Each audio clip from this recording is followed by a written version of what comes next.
Hello, everybody. Welcome to another Comic Source Comic Boom collaboration. It's another Daily Spawn episode. We're up to number 22, Monday, January 10th, 2022. 30 years of Spawn. This is the 30th anniversary. It did come out much later in the year. Yep. But yeah, 30 years of Spawn. So for the year of the Spawn, we're celebrating by Rocky and I are trying to read all of the main series. Little leeway, little cushion, because by the time we get toward the end of the year, there'll be between 330, 340 episodes out, 365 days in the year. We got a little cushion. Haven't Yep. missed one yet, and I gotta say it's been fun because these issues really do hold up much better than I thought they would. But at the same time, and I've done daily before, it's a commitment for sure. So uh, we saw yesterday on yesterday's show we did Spawn number 21, where Todd McFarlane returned to writing and penciling duties. So we have the same thing in the credits here for part 2 of The Hunt from Spawn 22. Story and art by Todd McFarlane, letters by Tom Orzechowski, colors by Steve Oliff. And we talked a little bit when we did the review of 21 about how bringing McFarlane back on was a bit of a catch up, right? Like he'd had five issue break, right? Grant Morrison was there with Capullo, and then we had the Tom Orzechowski issues that Capullo also drew, but keeping in mind they actually came out after 21 did in terms of release. But still, it was a big break for McFarlane. So when he jumped back on, it really felt like a bit of a catch up. Like, hey, what's Sam and Twitch up to? What's Spawn up to? What are the Mob up to? What's going on with Terry Fitzgerald and his problems? So there's multiple storylines going on in this Hunt arc that he's doing, and that we saw that last issue, Hunt Part 1, and that continues in the Hunt Part 2. So, but that to me, and I don't know if I mentioned this on yesterday's show, but that to me, it made it feel like um, a little bit jumbled. Not that the transitions were terrible when it jumped around from storyline to storyline, but it's a lot of storylines for somebody like McFarlane, who's doesn't have the best writing chops. As much as I love the guy, and he's definitely a great businessman, an entrepreneur, and a terrific artist. But from what I know of Todd, the thing he's least talented, least his least natural ability, I'll say, is as a writer.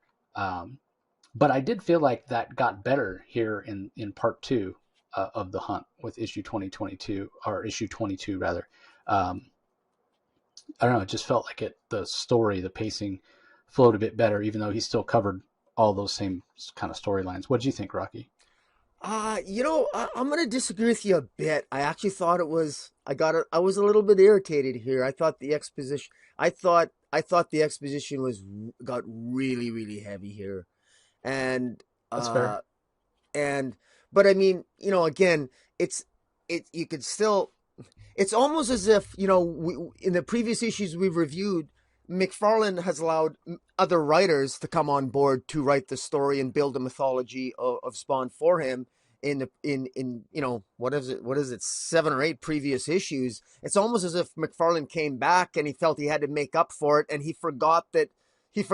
It's almost like he has to remind us readers everything that he wrote and everything that came before, but he doesn't have to do that. Like, we've been along for the ride, and what we said before, it's okay if if you review things for new readers, but this was. I thought this was. I mean, there's a couple of scenes here, and maybe we'll cheat a bit and show some of the dialogue because I know that we normally block it out. But wow, there's a couple of pages here where there is a massive amount of exposition that was truly, in my view, wholly unnecessary. And so it's a little bit surprising to me. And again, there's still a good story here. We're still getting substance in addition to the excess of exposition. So it's not necessary, but at the same time, I'm still enjoying this story because McFarlane knows the direction. I get a strong sense he knows where he wants to take this story, but boy, he's definitely afraid to let his own art tell the story. And I haven't read a lot of McFarlane's modern day writing. If in fact he does a lot of it, I don't know. But we'll see how things play out as we review more issues of Spawn. If his exposition becomes less and less. Yeah, I agree with you. You got to trust the art, and at some point, you wonder if the fact that McFarlane is writing and drawing this, if that actually hurts him. If he was just writing, maybe the exposition's not as heavy. Or I know a lot of writers that I've interviewed. They'll talk about the fact that they write a script, they have a certain amount of captions and dialogue boxes and exposition boxes, whatever you want to call them, and then they send the script to the artist. The artist writes everything down and then or draws everything rather, and they send it back, and then they go back through and they say, okay, of this script, now what can I remove? Because my words with what's shown in that panel are now redundant. I don't need to tell them because the artist is showing them. So they go in and they remove things, right? So you wonder if I don't know if, like you said, if McFarlane's writing still to these days, if he would go back and remove stuff, or if it went the other way. And we saw that where we had one issue, and I can't remember which issue it was.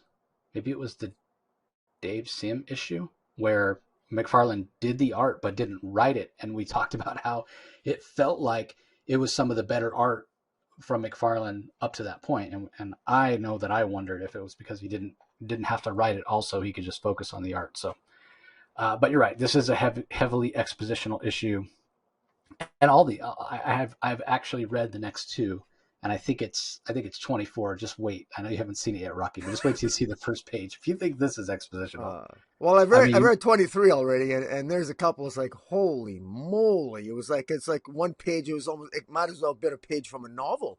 It's like, yeah, this is supposed to be a comic. yeah. I feel like what do you? Oh, maybe it is 23. The opening page where he recaps all the yeah. It happened in 23. I hope it doesn't happen again in 24. Yeah. But thanks for the warning. It doesn't. 23 is the one I was looking for. Yeah. You would. I was like, maybe Spawn should have been an illustrated novel rather than a comic. But anyway, let's talk about what actually happens in 22. So we meet somebody named Joe Sakic. I think it's Joe Sakic.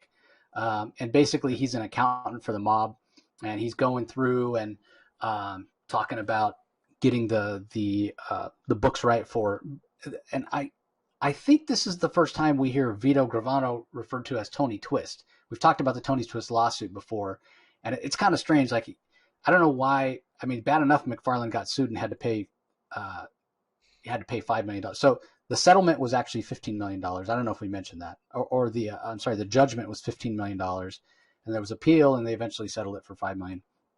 But still, that's a ridiculous amount of money.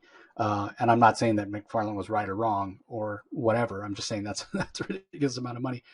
But it's strange that he was calling him Vito Gravano or Vito Graves or Dracula, Don Dracula, they called him at one point. And now Tony Twist. It's like, man, how many names are you going to give this guy? Anthony Twistelli is another one. Like, I mean, just settle on a name already. I mean, yeah, you should have stopped while you were ahead, because you would have saved yourself $5 million. I got a question for you, Chase. I got a question. Yeah. Did they actually change the name? Did they actually retroactively remove Tony Twist's name from some of the issues because of the lawsuit? I don't know. I don't know. That's a good question.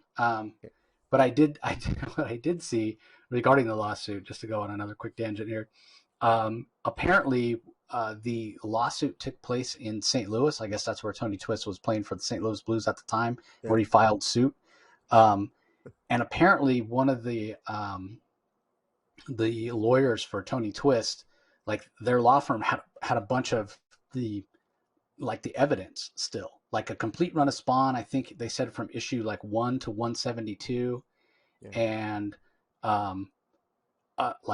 and a poster board that a poster McFarlane drew on during the trial. That McFarlane drew while he was sitting in the witness stand. And I don't know if it didn't say, the article I read didn't say if the comic shop had to buy him or what have you, or if the guys just brought it over. But yeah, it was pretty cool. I mean, some of those issues, as we know, we've talked about, are pretty hard to find, low print run, but yeah, it was pretty funny. So anyway, Joe Sakic, he's the accountant for Tony Twist. We'll use the forbidden name, Tony Twist organization. works long hours and is devoted, and somehow Spawn has tracked him down, and he shows up there, says, "Hello, Joe. I want to talk. I want to know where your boss is. The fat man, he's been asking about me, and I thought I'd answer his call." And credit to Joe here, he tries to play it off at first. He's like, he's gone. He's checking on business matter. And Spawn's like, really? That's not really that convincing. So while he's roughing Joe up and trying to get some answers, the guards come in. And this is actually a really cool scene. So a couple of mob guys, and they've got Uzis, some kind of submachine guns, and they fire at Spawn. And I do like, because as Rocky had mentioned, McFarlane seems like sometimes he forgets what the other guys have added. And when I say other guys, the other writers, and some of the things they've added have been really, really cool, right? And we talked about how 21 came out after 19 and 20, and we also saw in 19 where Harry Houdini had showed Spawn that, hey, a costume has a mind of its own, it has its own power. You can use it to protect yourself and to even go on the attack and help create objects and do all this kind of stuff, so you don't have to use your own power. So McFarlane seems to remember that here, or he knows that the costume is that way and uses that aspect of it himself. But the fact these guys are firing hundreds of bullets from these automatic weapons, and the change is kind of mind of its own, deflects all of them. So that's pretty cool. I thought that was a great scene. Beautifully illustrated. Yes. Yeah, it's fantastic. And then McFarlane tries to be a little clever here as the guns run out of ammo and start clicking instead of firing. And we get the one guy says, "Up," and the other guy says, "Oh," and they realize they're in trouble. And it's like, hey, mob guys meet desk. And we just see the remnants of a couple of blood spatters on the walls. So, yeah, I mean, say what you will about McFarlane, like I said, in terms of, the thing he has the least natural ability, maybe writing, but the guy can tell a story visually. Like, there's not much in the way of words on this page as the machine guns run empty. The guys get the worried look on their face. Death smashes them. Blood spatters on the wall. Like, I mean, there you go, Todd. That's. There's no need for anything more. You need to learn to do that a little more often. So, meanwhile, Joe has gone and grabbed some information, trying to save his neck. Basically, again, you don't blame him. He gives it to Spawn, and Spawn leaves. And as he's flipping through it, he goes, "Man, Terry's on this file. Like, somehow, some way, between Jason Wynn's organization, Tony Twist's organization, there's some suspicion that Terry is actually Spawn." So the scene then shifts, and this is a really strange scene for me visually. Like, I totally understand what McFarlane's trying to do, and we've seen it in different movies and TV shows over the years where you're zoomed in on something so close that you don't even realize what it is, and then the camera slowly zooms out, and your brain registers what it is, and it can be interesting.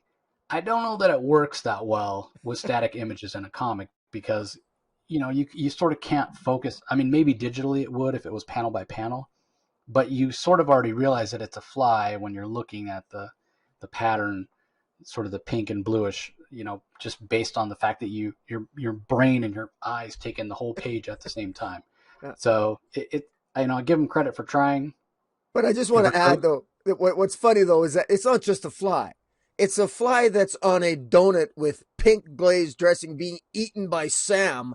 This, I mean, it's a very weird visual. Like it's just the oddest thing. I mean, really trying to ram the point home that, are you trying to convey the image that Sam, even though Sam's a good guy, he's a disgusting fat detective? Like, it just seems like a very weird association. And like visually, like you said, it's an interesting visual, but I mean, it's just kind of an odd choice to make. But again, I mean, kudos to him, because as you said, it's definitely, you take notice of it. You definitely take notice of it. I just think it's kind of wasted on a scene with Sam eating a pink glazed donut.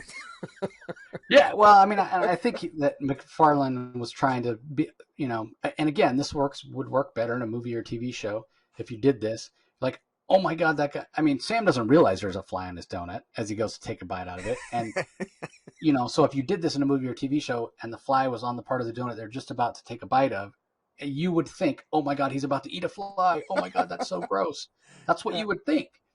But at the yeah, last moment, the fly flies off, and that's what happens here. And Sam doesn't eat it. But again, I think that works better in live action as opposed to in a comic. But regardless, it's Sam, it's Twitch, and they're talking, with their usual back and forth sort of banter, and they're getting given a bad time by one of the other detectives there. They call him the Ren and Stimpy of New York's finest, chasing ghosts and blah blah blah, and it doesn't really seem to serve a purpose because we don't really learn anything other than the fact that the sort of homeless guy, I think he might have been living in his car, the drug dealer that they roughed up last issue, Jimmy, has come through and or and given them some information.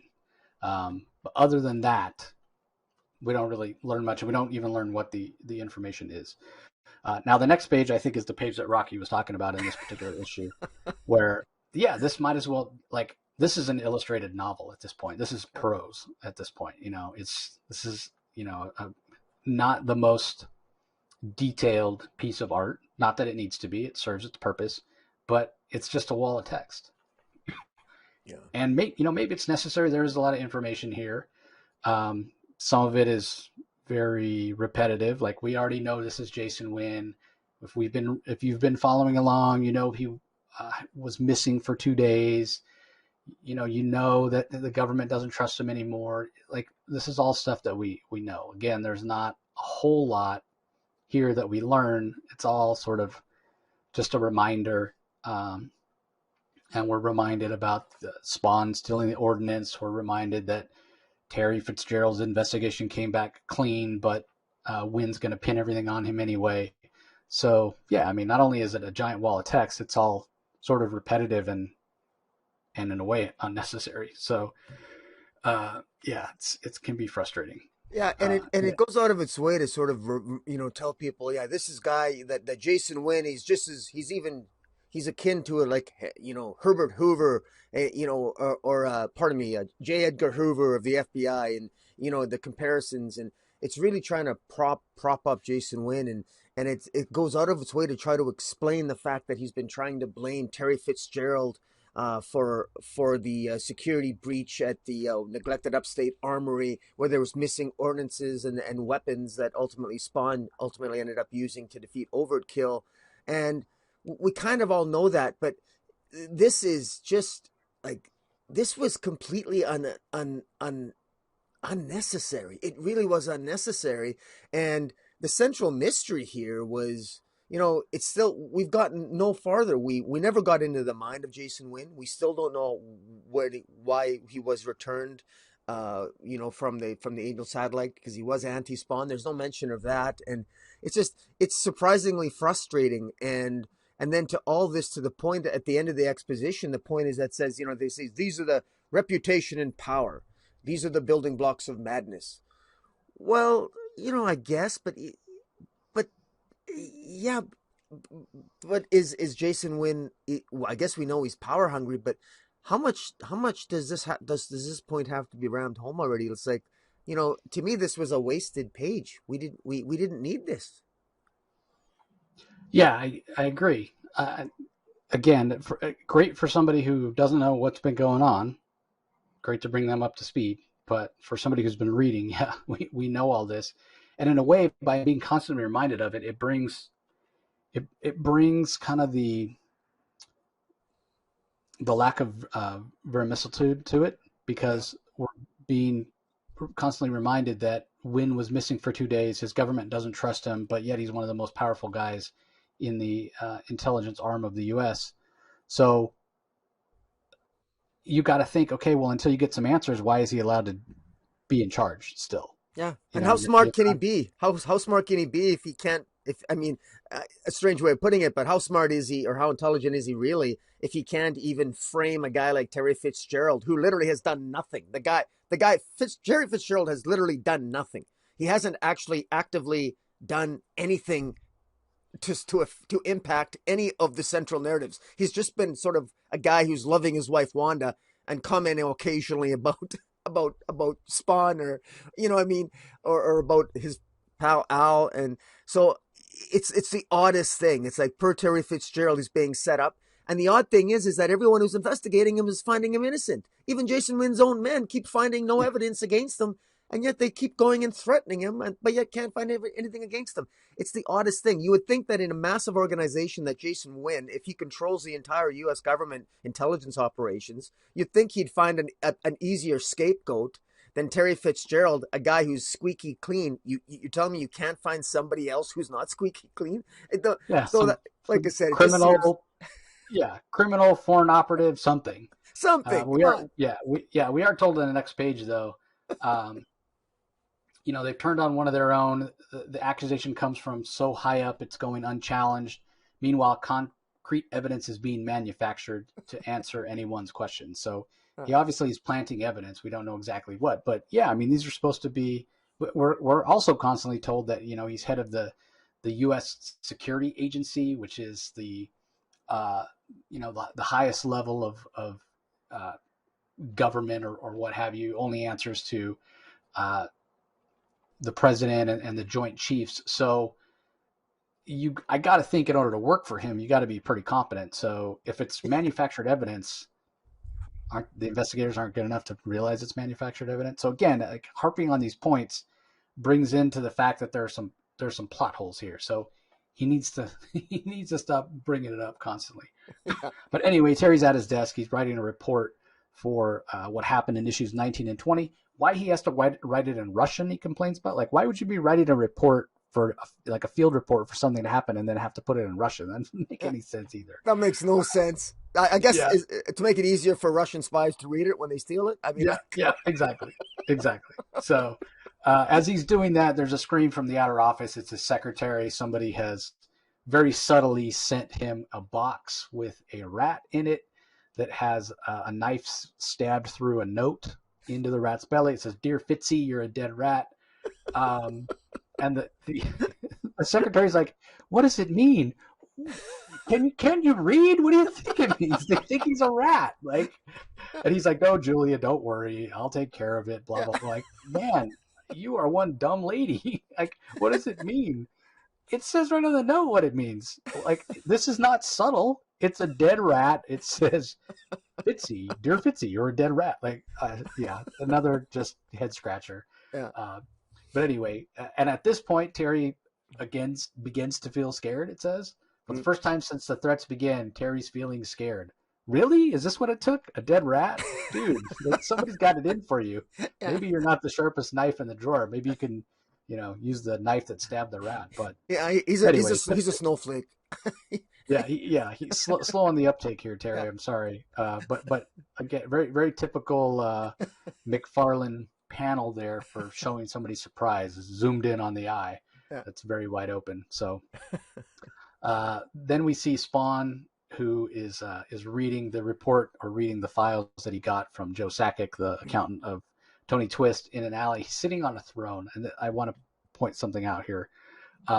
Again, heavily text page here, and we're told that his buddies, somewhat in homage of him as their dark protector, have built him this throne of waste and debris, which is fine. I think it's a little weird that they're, in a way, treating Spawn like he's the king or whatever. But the thing I want to point out, it says, it was assembled by the homeless now under his protection. His first instinct was to scoff at their handiwork, but what else could they have built to support his 400-pound mass? Spawn weighs 400 pounds?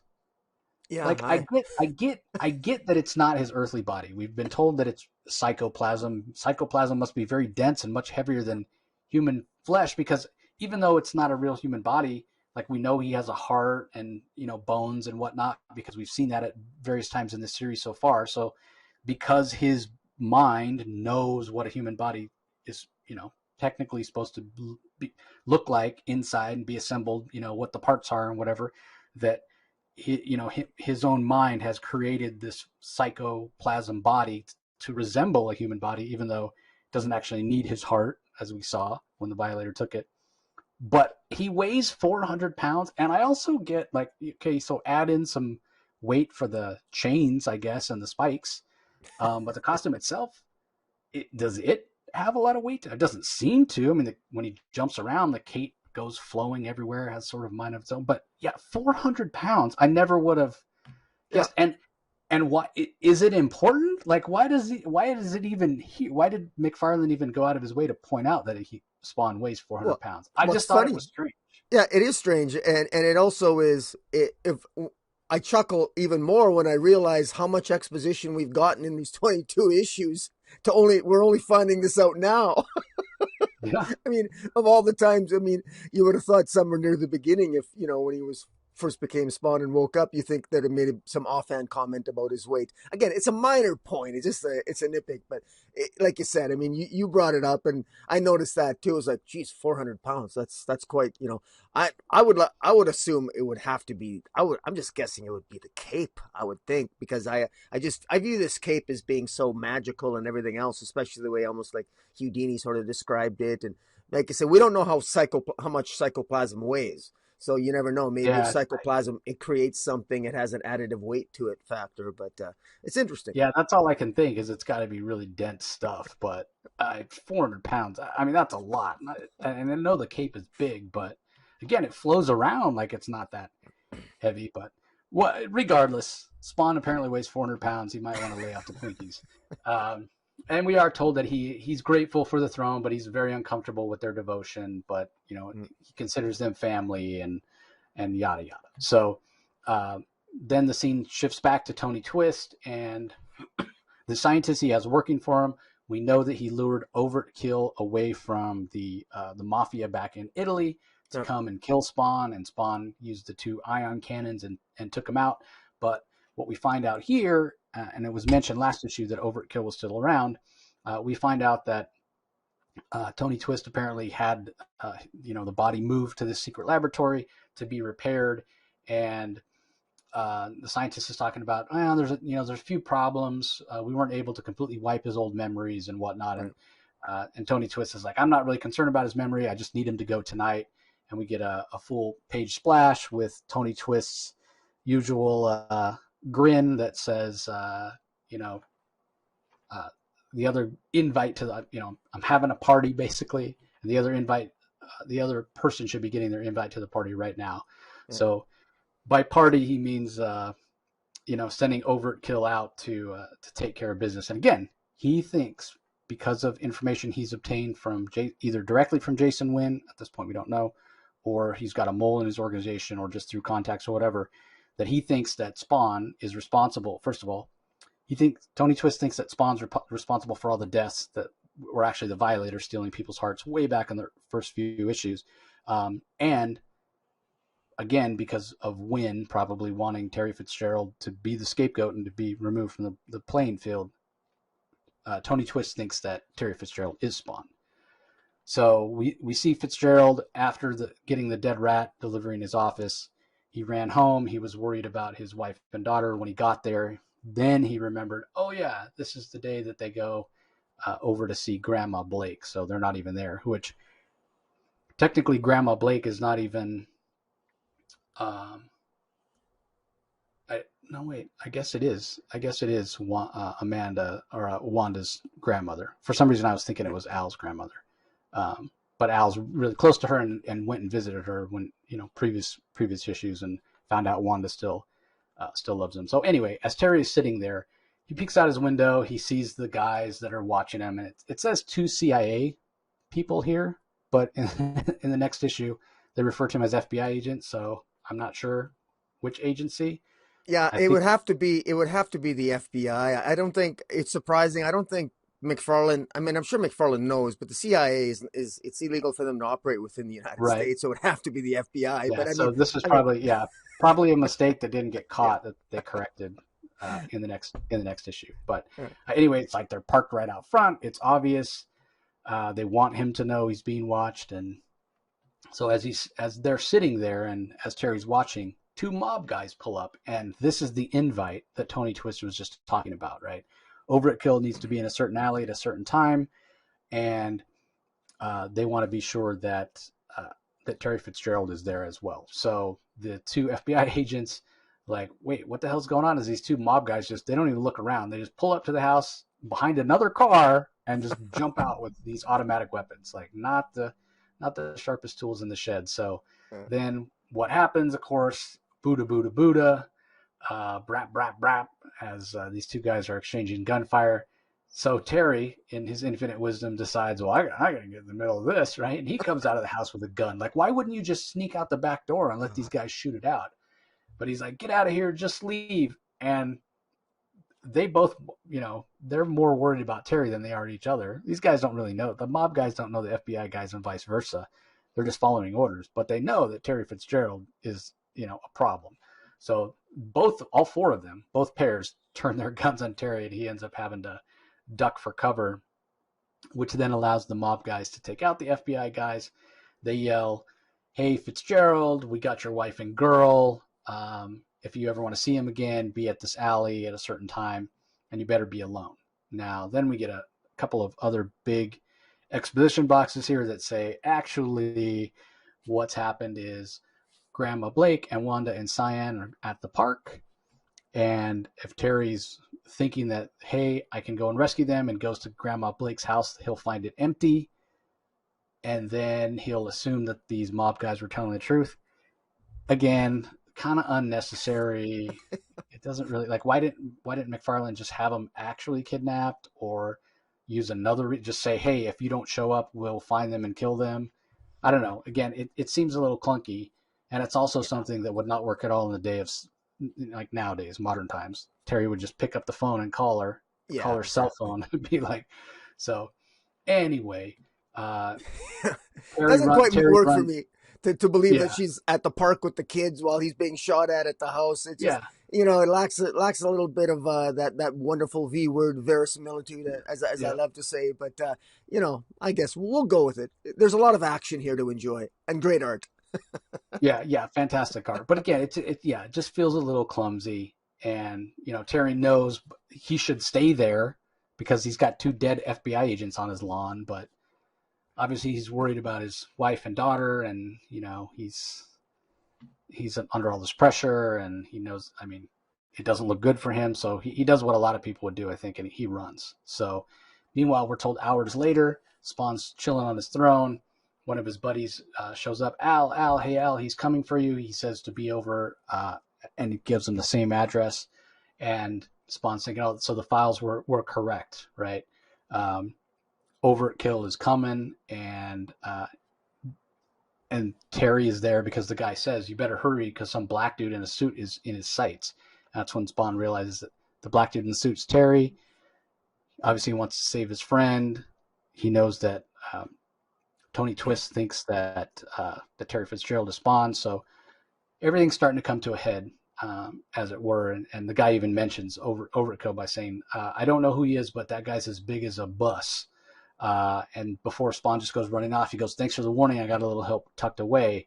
And by that, he means the ion cannons that he used to take him out in the first time. So the scene then shifts to the alley where Terry Fitzgerald's hiding out.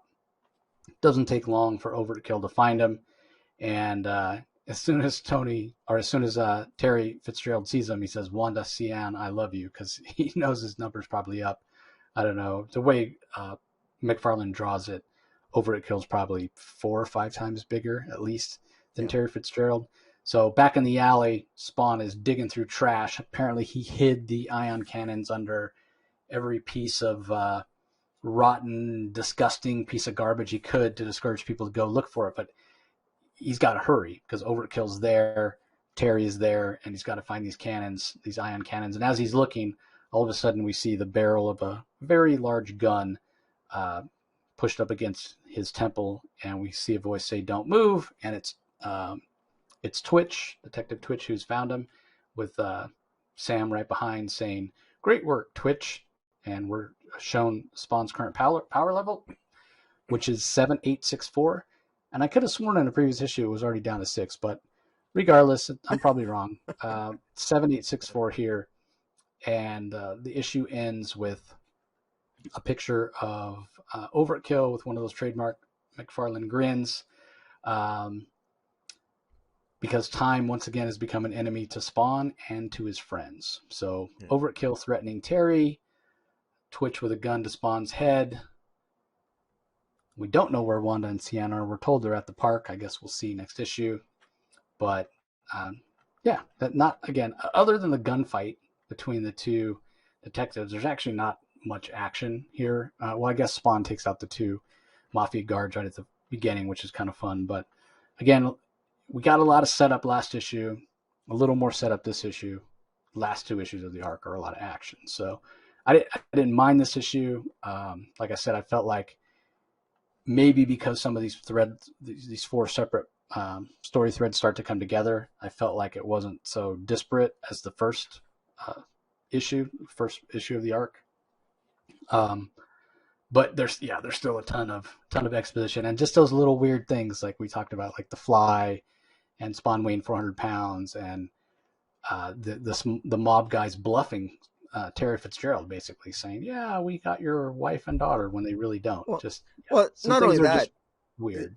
the story. I mean, the central part of this story is Spawn finds out, of all places, since when would a mafia, like, would Jason Wynn provide information to his accountant about Terry Fitz, about like, Spawn finds out through looking at the accountant, at material provided from the accountant, that, Vito thinks that Terry is Spawn. Well, why would that be in an accountant's book or manual? Like, I'm not. That's why I don't quite understand why Jason Wynn was using. His accountant is privy to all this information. Just like conveniently in a lot of these issues, the media, the amount of leaks that seems to come out of Jason Wynn's office, and even the mafia's information seems to leak to the media. Whoever the leak is at the mobster and in the intelligence agencies. I mean, good Lord, we think there's enough leaks right now in present day America. It's got nothing on the Spawn issues here. But as you said, I mean, I can go with it. But it is kind of interesting that we almost didn't need Spawn to break into the accountant's office at the beginning, because he would have ended up finding out about Overt-kill coming back anyway and attacking Yeah, a black man, because that's actually what would have happened anyway. So it's a lot of this stuff was almost superfluous. It wasn't necessary. It was it was it was unnecessary. It wasn't necessarily additive, but it provided for some beautiful visuals.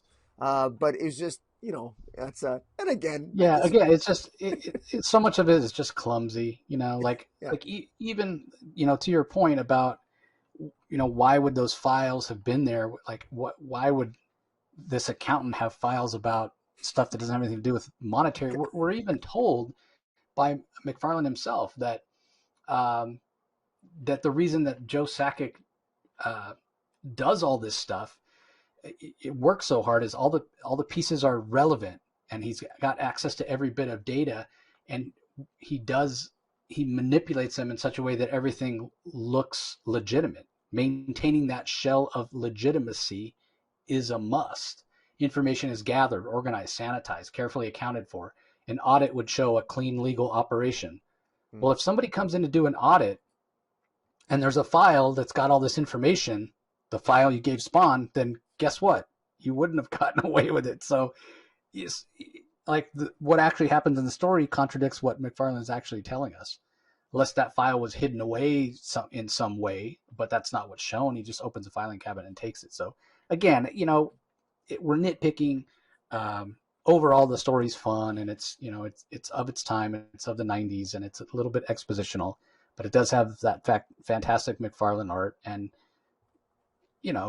if I'm critical at all of it, it's only because it could have been even better. Maybe Spawn didn't need to go through a period of time where the sales weren't so great, because the bones of the story are good.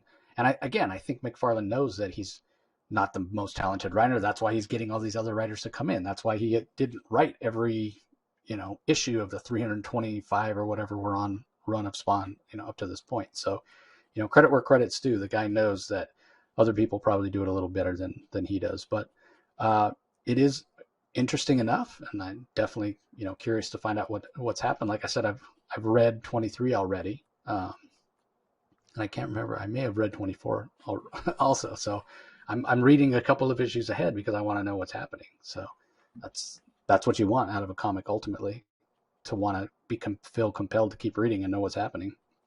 Yeah, well, there's one good thing about McFarlane's writing is that even though I mean these criticisms here are, like I said, they're more criticisms of, I guess maybe form and maybe some unnecessary scenes, but again, because it's comic books, it's the type of medium that we can take pleasure in some. I don't mind having some scenes added, just to get some great scenes, some great art, Yeah. and the narrative is easy to follow. It is fun, and I am genuinely curious. I mean, because often, even though I can maybe some parts of the characterizations are a little bit maybe tropey, a little bit maybe cartoony at times with the shit-eating grin on the bad guys, and it's very obvious who the good and bad people are. This does have an element. This feels like a comic book, and it feels like a lot of fun, and it's going to be.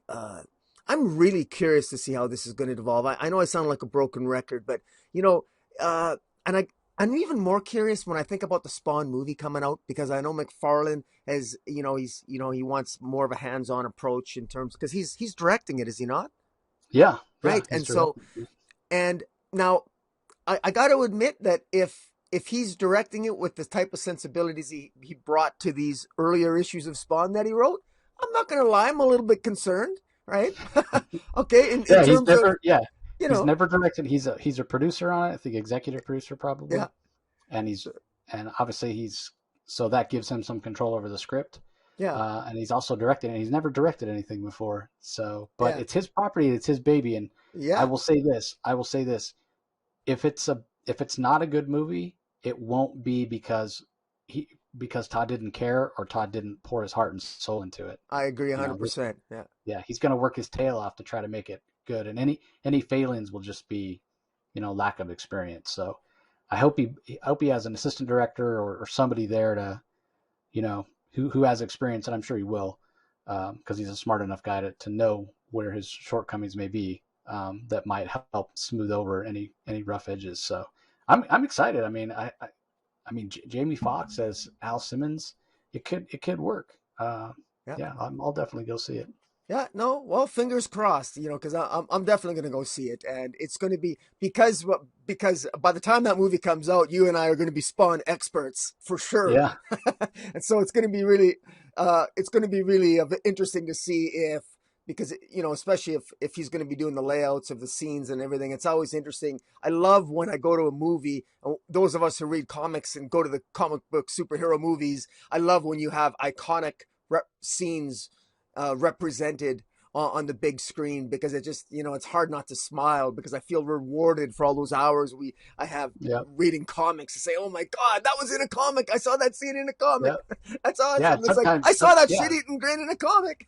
Yeah. Sometimes you're like, the exact issue panel.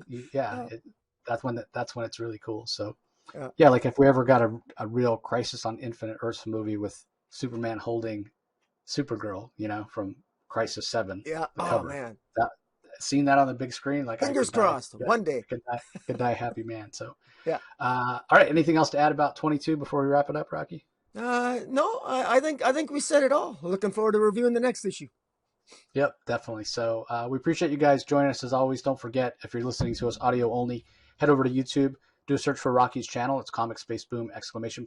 Be sure you subscribe, ring the notification bell, like this video. All of that stuff really helps us with our reach and our access to different things, and it will help you know when Rocky puts out new content, because there's other stuff on his channel besides just Spawn Daily. Conversely, if you are checking us out on YouTube so you can see all the art as we're talking about it, we really appreciate that.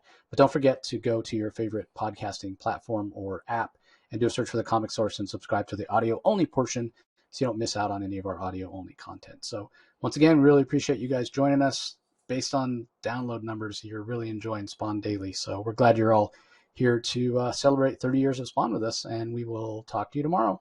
See you later.